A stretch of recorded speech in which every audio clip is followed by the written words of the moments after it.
So you've been getting fairly proficient at these dips, and you want to add a little extra challenge to it.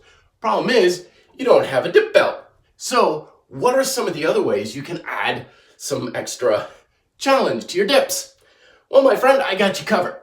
Because today in the RDP Advent Calendar, 5 ways you can improve and strengthen your dips without a dip belt.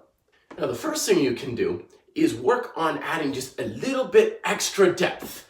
So if you're used to doing dips roughly to parallel and coming back up, you can start to work on getting even deeper than that. Just an extra inch can make all the difference in the world. And don't worry too much about, is it bad for the shoulders and stuff?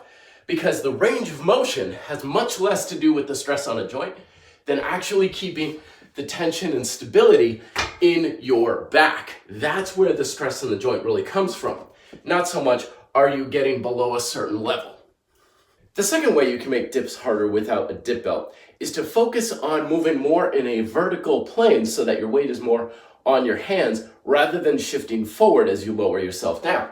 So for example, lots of times people start doing dips, a lot of their motion is moving forward, like so.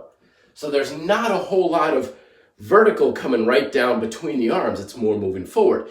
Instead, try to keep yourself upright a little bit and move as much directly down between your hands as possible. This is going to bring a little bit more range to all of your joints and more resistance on the muscles. And of course, never underestimate the power of adjusting your speed. You can go really slow to find out those weak points, but there's also something to be said for trying to crank out your reps as quickly as possible.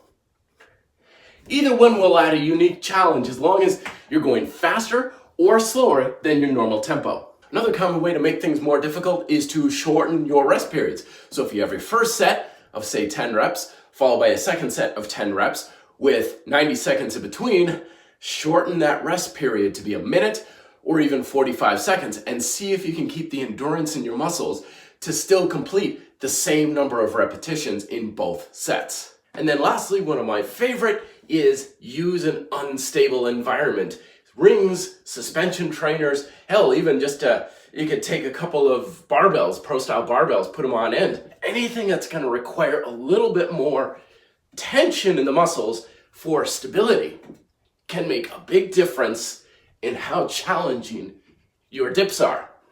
So there you go, 5 ways to make your dips more challenging without the addition of a dip belt. What are some of your favorite ways that I may not have covered to make your dips more challenging with just your body weight? We'd love to hear from you down below in the RDP community. Don't forget, please like, share, and subscribe if this is your first time here as well, and leave other questions down below for future videos. Till then, be fit, live free.